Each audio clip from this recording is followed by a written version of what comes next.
اختلاف کا نقصان کہاں تک جاتا ہے؟ عرب کے جزیرہ نما سے اسلام کا جو سیلاب اٹھا تھا وہ اطراف کے تمام ملکوں پر اس طرح چھایا کہ ان کی زبان اور تہذیب تک بدل گئی۔ اس میں صرف ایک استثناء ہے اور وہ ایران کا ہے۔ یہ تاریخ کا ایک اہم سوال ہے کہ وہ اسلام جس نے اپنے تمام پڑوسی ملکوں کی زبان اور تہذیب بدل دی، وہ ایران میں مذہبی تبدیلی کی حد تک کامیاب ہونے کے باوجود وہاں کی زبان کو کیوں نہ بدل سکا؟ اس سوال کا جواب ہم کو امویوں اور عباسیوں کی سیاسی لڑائی میں ملتا ہے۔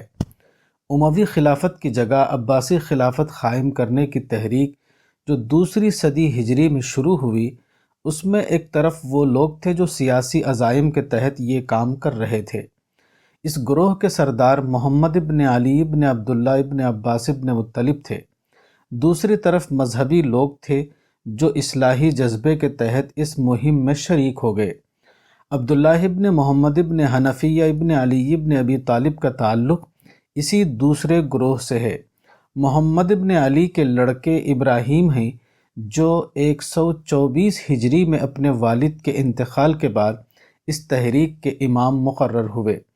ابو مسلم خراسانی جس نے عباسی سلطنت کے قیام میں اہم حصہ ادا کیا ہے، ایک معمولی مزدور تھا جو 4 جامہ سینے کا کام کرتا تھا۔ اس کی زبردست شخصیت اور غیر معمولی صلاحیت کو دیکھ کر امام ابراہیم نے اس کو اپنے کام کے لیے چن لیا اور اس کو اپنا نائب مقرر کر کے خراسان بھیج دیا۔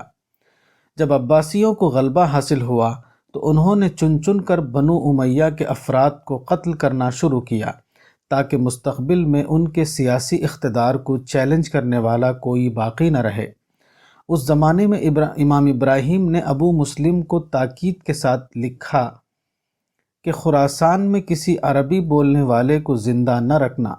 خراسان میں بنو امیہ کے طرفدار وہی عرب قبائل تھے جو خراسان کی فتح کے بعد وہاں جا کر مقیم ہو گئے تھے۔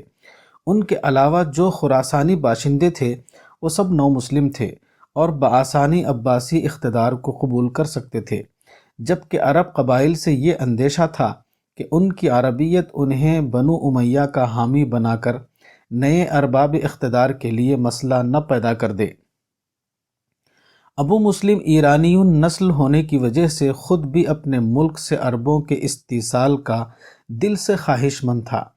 امام ابراہیم عباسی کی ہدایت پانے کے بعد وہ پوری طرح اس محبوب مہم کے لیے سرگرم ہو گیا۔ اس نے خراسان میں آباد سارے عرب باشندوں کا ایک طرف سے صفایا کر دیا۔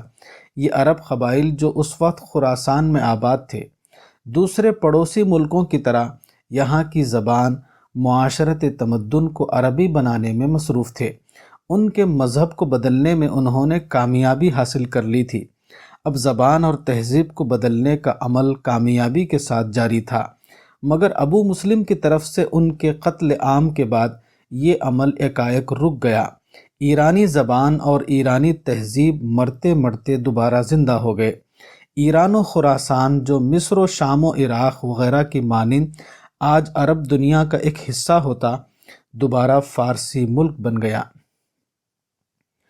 تاریخ میں اکثر ایسا ہوا ہے کہ سیاسی حوصلہ مندوں کی سیاست بازیوں کی وجہ سے ضروری قسم کے تعمیری کام ہونے سے رک گئے، جس کے نتائج بعد کو اندوہناک صورت میں برآمد ہوئے۔